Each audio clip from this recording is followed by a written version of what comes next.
El segundo momento profético es el engaño religioso. Escúcheme con mucha atención, porque esto tiene que ver con usted también, no solamente con los judíos. Y esto es importante para nuestras vidas. O nos mantenemos en el engaño religioso, o salimos de él por la palabra de Dios que nos alumbra y por el poder del Espíritu Santo que quebranta ese engaño, porque el engaño es como una prisión que aprisiona nuestras mentes, nuestros corazones y nuestras almas. Si nosotros queremos ser libres del engaño religioso en el cual hemos vivido, tenemos que permitir que Cristo haga la obra en nosotros por el poder de su palabra y el poder de su Espíritu Santo, para que podamos ser libres de la mentira, del engaño en la cual hemos vivido por tanto tiempo. Veamos lo que dice Mateo 24, del 3 al 5, que es donde se habla de este segundo momento profético. Dice así: y estando él sentado en el monte de los olivos, los discípulos se le acercaron aparte, diciendo: dinos, ¿cuándo serán estas cosas? ¿Y qué señal habrá de tu venida y del fin del siglo? Respondió Jesús y les dijo: miren, escúchenme, esta es una palabra de Jesús para nosotros hoy. Miren que nadie les engañe. Esta palabra tiene vigencia hoy en nuestras vidas. Miren que nadie les engañe. Estén atentos para que nadie les engañe. Esto es para nosotros. Voy a explicar. Porque vendrán muchos en mi nombre, diciendo: yo soy el Cristo, y a muchos se engañarán. Cuando él habla este segundo momento profético, antes de su regreso, está hablando del engaño en el cual muchos caerán y serán prisioneros del engaño. El engaño te va a impedir a ti venir a la plenitud de Cristo. Porque tú crees que estás bien con Dios por el engaño en el cual estás viviendo, y no vendrás a Jesucristo y no te rendirás a Jesucristo porque tú crees que estás bien. Ahora bien, veamos a ver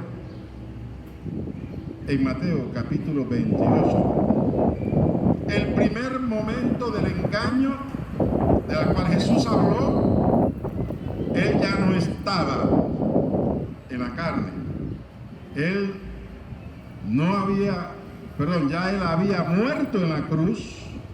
Escúcheme, ya Jesús había muerto en la cruz y había resucitado. Ya desde el momento de la resurrección de nuestro Señor Jesucristo se introduce el primer engaño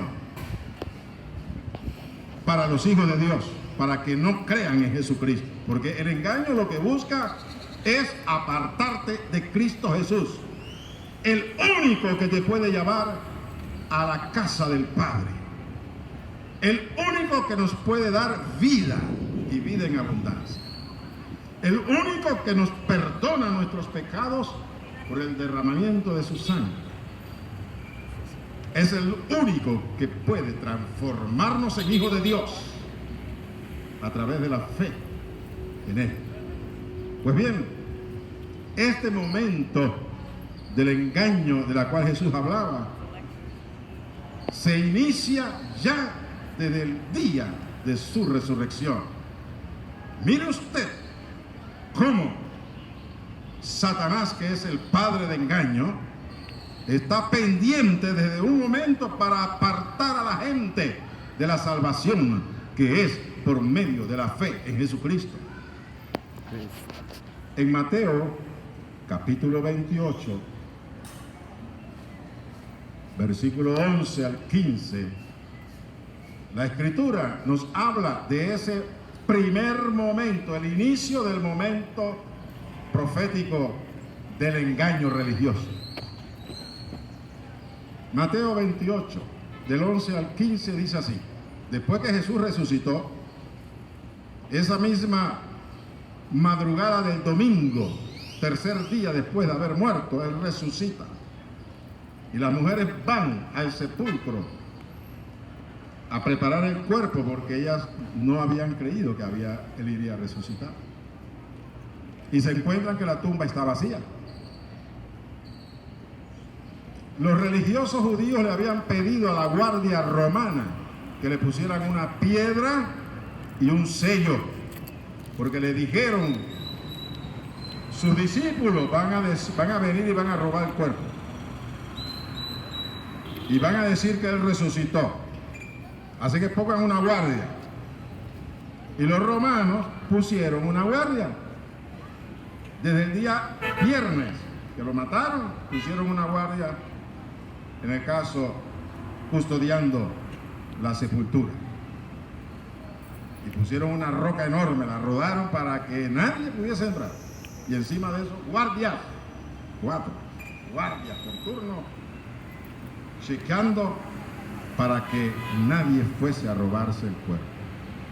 Dice el versículo 11: mientras ellos iban, he aquí que unos de la guardia fueron a la ciudad. Ya el Señor había resucitado. Mientras ellas iban, las mujeres iban a avisarle a los discípulos que el Señor había resucitado, he aquí unos de los guardias fueron a la ciudad y dieron aviso a los principales sacerdotes de las cosas que habían acontecido. ¿Qué había acontecido? Ellos estaban ahí, ellos no podían dormir, se estaban de guardia. Bueno, hay algunos guardias que se duermen en su turno, pero estos guardias no, porque el guardia romano que se dormía en su turno perdía su vida, no el trabajo. Los romanos eran serios en esto. En algunos lugares del mundo los guardias se ponen a chatear en el teléfono en cuanto los ladrones están haciendo y deshaciendo. Y muchos se duermen y se han hecho una dormidita. El sueño domina, dice acá nuestro hermano, y es cierto. Pero son guardias y deben estar, mira, para eso son entrenados. Los guardias romanos sabían que no podían dormirse. Así que ellos estaban con sus ojos fijos en la piedra que tapaba la sepultura. Dice: aquí nadie se va a llevar ese cuerpo.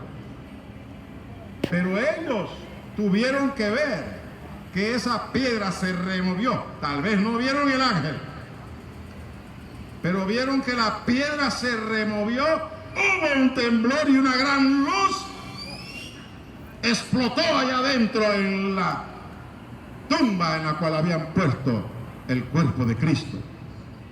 Por eso es que dice la Escritura que ellos fueron a avisarle. ¿A quién le fueron a avisar?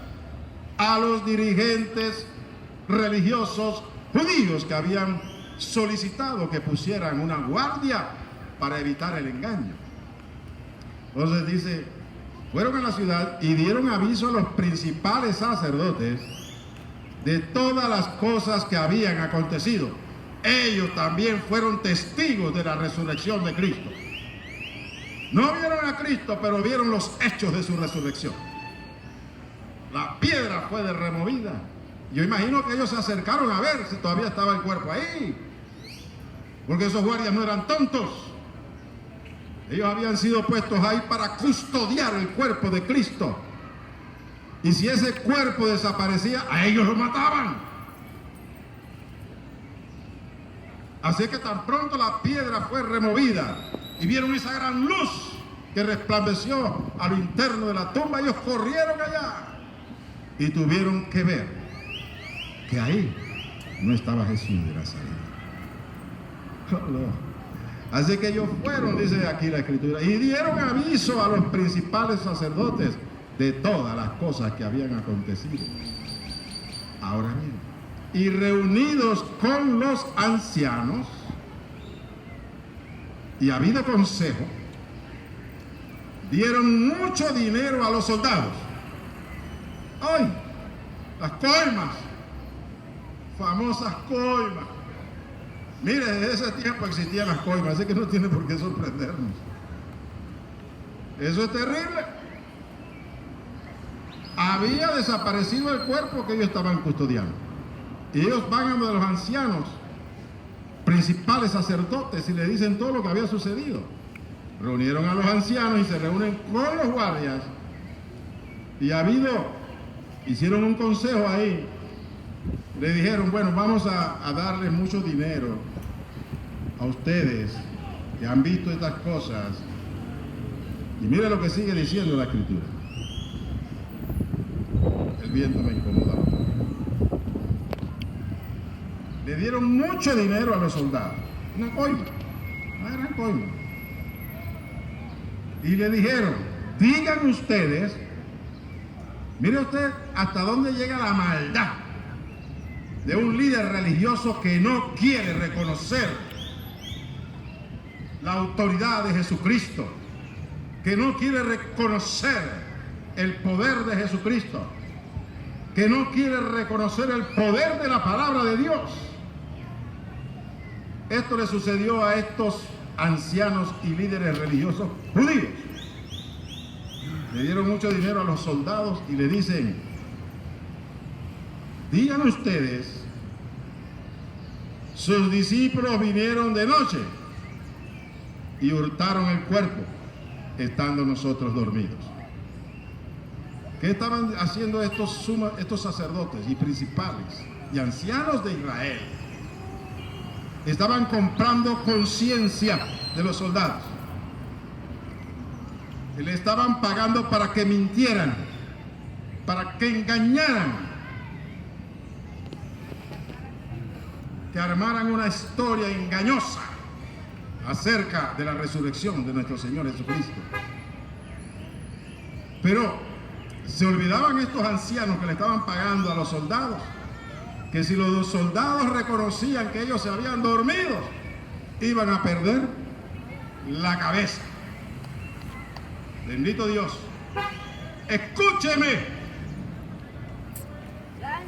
En las cosas de Dios usted no puede engañar a otros.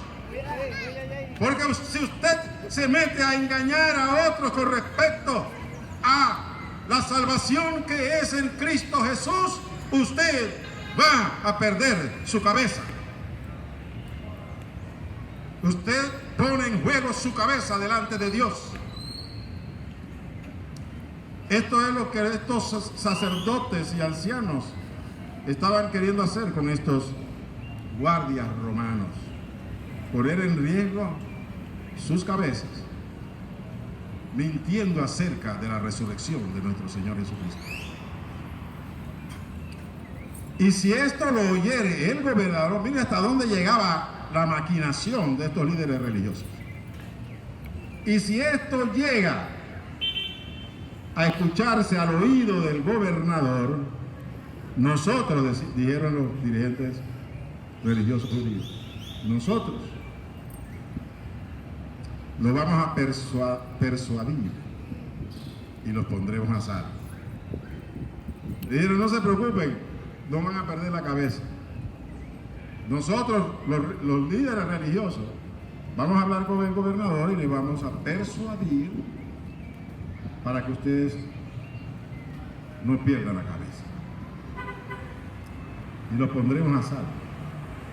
Y ellos, los soldados, guardias, tomando el dinero, hicieron como se les había instruido. Este dicho, esta mentira, este engaño, se ha divulgado entre los judíos hasta el día de hoy. Hasta el día de hoy, y no solamente cuando se escribió este evangelio, sino que hasta el día de hoy, 2023, los judíos siguen creyendo que la resurrección de nuestro Señor Jesucristo fue una mentira, porque los discípulos robaron el cuerpo. ¿Por qué? Porque los encargados de enseñarle al pueblo judío acerca de las cosas que sucedieron en los tiempos de Jesús han perpetuado este engaño. Por eso es que muchos judíos no pueden venir a Cristo para lograr su salvación, porque hay un engaño que han creído durante generaciones. Y hoy en día la generación actual cree ese engaño y lo creen como una verdad, y eso les impide venir a los pies de Jesucristo para ser salvos. Alabado sea el nombre del Señor. Ese es uno de los grandes problemas del engaño. Cuando usted permite que el engaño le domine, el engaño lo va a mantener a usted lejos del Señor Jesucristo. Volviendo a Mateo 24, que es el texto que estamos nosotros considerando, vamos nuevamente a Mateo 24 para dar continuidad pues a el segundo momento profético, que es el engaño religioso. ¿Cómo se inició el engaño religioso? Lo acabamos de ver. Los mismos líderes judíos comenzaron con el engaño religioso, pero no acabó ahí. Escúcheme que eso tiene que ver con usted. Dejemos de lado a los judíos. Después, allá por el año 132 del nacimiento de nuestro Señor Jesucristo, año 132, siglo segundo, en Israel hubo una gran revuelta, porque ya ellos estaban cansados del yugo de los romanos sobre ellos. Y ellos estaban esperando el Mesías que los liberaría. Desecharon al Mesías verdadero, a Cristo Jesús, porque Cristo tenía que venir primero manso y humilde a dar su vida como el Cordero de Dios que quita el pecado del mundo. Y así sucedió. Cristo vino primero manso y humilde y dio su vida en expiación por el pecado de todo el mundo. Pero en el año 132, en Israel, en Judá, el reino de Judá, se levantó un líder político, militar, que quiso deshacerse del yugo romano. Y muchos creyeron que él era el Mesías, porque en los primeros meses, el primer año, obtuvo victoria sobre el poder militar romano. Y muchos dijeron: este es el Mesías, este es nuestro libertador. Su nombre era Bar-Koba, Simón Bar-Koba. Engaño. El pueblo de Israel siguió siendo engañado, pero no para ahí. En el año 40, después del nacimiento de nuestro Señor Jesucristo, hasta el año 314, estando los apóstoles aún vivos, y después que ellos murieron y establecieron a obispos que ocuparan su lugar, y cuando estos obispos murieron y estos a la vez pusieron a otros obispos para que ocuparan el lugar de los que iban muriendo, fue introduciéndose ya no en el pueblo de Israel, sino en la iglesia del Señor, comenzó a introducirse engaño religioso. Ya el momento del engaño religioso se había iniciado desde la resurrección de Cristo, con los soldados que mintieron y dijeron que los discípulos se habían robado el cuerpo. Ahí empezó el engaño religioso. Siguió este engaño y sigue todavía hasta el día de hoy, porque ese momento religioso, ese momento profético, se inició hace casi 2000 años también y continúa hasta el día de hoy. Pero el inicio del momento fue allá, hace 2000 años. Surgieron entre el año 40 y el año 314, surgieron corrientes engañosas dentro de la iglesia del Señor. Se levantaron los llamados nicolaitas, los gnósticos, que creían que tenían que depender únicamente de la sabiduría para conocer a Dios, desechando la palabra de Dios y la palabra que fue enseñada por los apóstoles. Ellos creían que solamente ellos, con una relación espiritual con Dios, sin nada más, incluso sin congregarse, podían tener revelaciones de Dios, revelaciones nuevas de Dios. Y de ahí surgieron cualquier cantidad de engaños que engañaron a muchos en la iglesia al principio, en la iglesia primitiva. Pero bendito sea el nombre del Señor, que el Espíritu Santo siempre ha estado atento para guardar a su pueblo. Y el Espíritu Santo, obrando a través de obispos temerosos de Dios, llenos del Espíritu Santo, guardaron a la iglesia del Señor en esos primeros 300 años. Pero no terminó el engaño religioso. En el año 313 surge un emperador romano llamado Constantino. Escucha, esto nos toca a nosotros directamente. Hace 1900 años atrás vivió este emperador romano. Era el amo del mundo conocido en ese tiempo, porque el imperio romano abarcaba a todo el mundo conocido, y ese era el emperador, el jefe político, era el emperador de Roma. Y en este caso estoy hablando del emperador Constantino. En el año 313 él dice que él vence a su enemigo, a su oponente, porque él vio una cruz en el cielo que dice: por esta cruz vencerás, según lo que él dijo.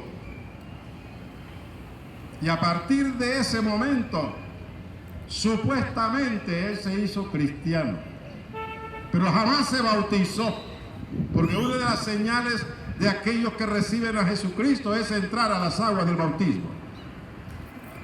Esa es una señal de obediencia. Él jamás se bautizó, sino que esperó en el lecho de su muerte. Ya cuando iba a morirse, dice: este es el momento de bautizarlo.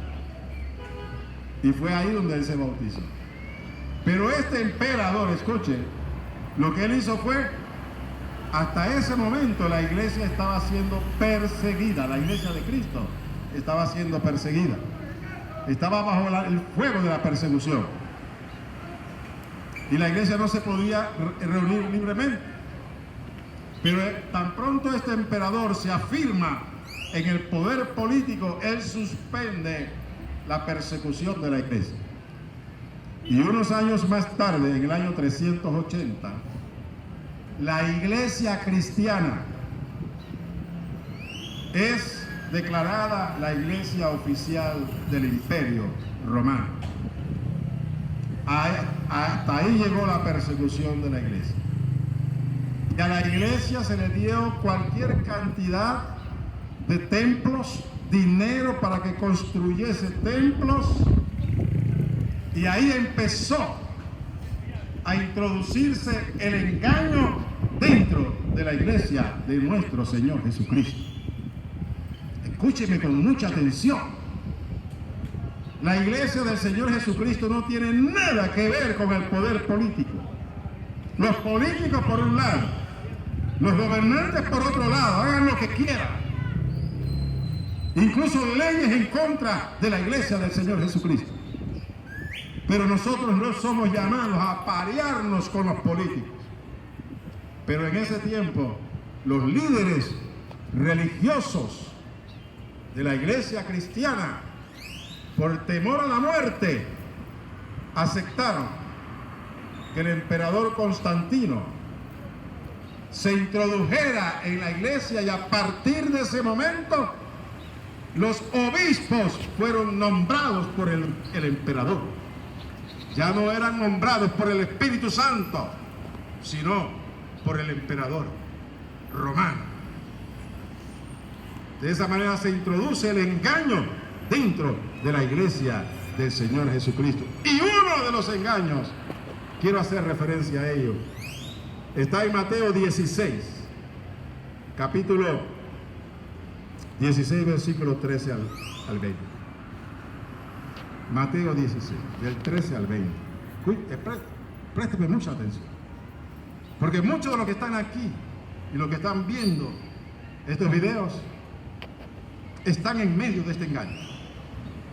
Y por la misericordia de Dios y por la gracia de Dios, que el poder del Espíritu Santo y su palabra nos ayude para romper con esas ataduras y venir libremente a nuestro Señor Jesucristo. Dice así, el engaño, me voy a adelantar, el engaño que se introdujo por allá por el año 500 y algo de nuestra era. Se dijo y se dice todavía que Jesucristo fundó una iglesia, que Jesucristo fundó la iglesia, y eso no es cierto. Y vamos a ver lo que dice la Escritura para que entendamos que Jesús jamás fundó una iglesia. Yo sé que esta palabra es fuerte y le va a sacudir, porque el engaño tiene que ser quitado.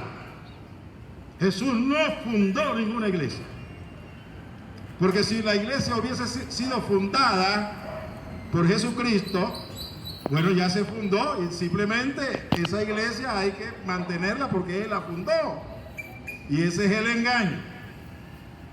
Vamos a ver lo que dice Mateo 16, 13 al 20. Dice así: viniendo Jesús a la región de Cesarea de Filipo, preguntó a sus discípulos diciendo: ¿quiénes dicen los hombres que es el Hijo del Hombre? Ellos dijeron: unos dicen que Juan, otros Juan el Bautista, otros dicen que eres Elías y otros Jeremías o alguno de los profetas. Él les dijo: ¿y ustedes quiénes dicen que soy yo? Respondiendo Simón Pedro dijo: tú eres el Cristo, el Hijo del Dios viviente. Entonces le respondió Jesús: bienaventurado eres Simón, hijo de Jonás, porque no te lo reveló carne ni sangre, sino mi Padre que está en los cielos. Y yo también te digo: tú eres Pedro, y sobre esta roca edificaré mi iglesia, y las puertas del Hades no prevalecerán contra ella. Preste mucha atención. Jesús le dice a Simón Pedro, porque es lo que dice el versículo 16: respondiendo Simón Pedro dijo: tú eres el Cristo, el Hijo de Dios viviente. Y Jesús le dice: bienaventurado eres tú, Simón. Tú eres ¿Quién recibió la revelación? Fue Simón Pedro. Simón recibe esa revelación de parte del Padre que está en los cielos por el Espíritu Santo. Hijo de Jonás, porque esto no te lo reveló ni carne ni sangre. No fue por tu inteligencia que tú me has reconocido como el Hijo del Dios viviente, como el Cristo, el Hijo del Dios viviente. No fue por tu raciocinio, sino que mi Padre que está en los cielos te lo reveló. Y se lo reveló por el Espíritu de Dios. Es cuando el Señor le dijo: y yo también te digo que tú eres Pedro. Ahí hay un cambio de nombre. El que recibe la revelación es Simón, hijo de Jonás. Cuando él recibe la revelación y confiesa que este Jesús de Nazaret que está delante de él es el Cristo, el Hijo del Dios viviente, lo está confesando porque recibió la revelación por el Espíritu Santo de que este es el Hijo del Dios viviente.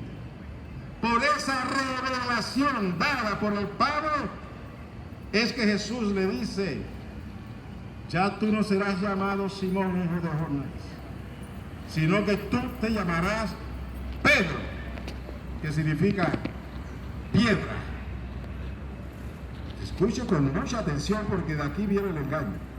Han tomado esta escritura para decir que en ese momento Cristo fundó su iglesia, y eso no es correcto, porque Jesús sigue diciendo: y sobre esta roca edificaré mi iglesia. ¿Qué está diciendo? Que cuando haya la revelación en una persona que pueda conocer y reconocer que Jesucristo es el Hijo de Dios y lo confiese, a través de esa revelación Cristo edifica su iglesia. ¿Qué significa? Que durante 2000 años Jesús sigue edificando su iglesia sobre esta revelación, que Jesús de Nazaret es el Cristo, el Hijo del Dios viviente. Bendito Dios. Aplaudan al Señor si usted recibió esta palabra. Es una alabanza de aplausos al Señor. Cristo no fundó una iglesia. Cristo sigue edificando su iglesia día tras día, siglo tras siglo, año tras año, desde que Él proclamó, que dijo: edificaré mi iglesia. Todos los días hasta su venida, Cristo sigue edificando su iglesia, fundamentada en esta revelación que Dios Padre da a cualquier hombre o a cualquier mujer acerca de Jesús de Nazaret. Edificaré la iglesia. Y vamos a Efesios capítulo 4, versículo 11 y 15, para afirmar más esta palabra. Efesios 4:11 dice así, hablando de los dones espirituales que Él daría a la iglesia,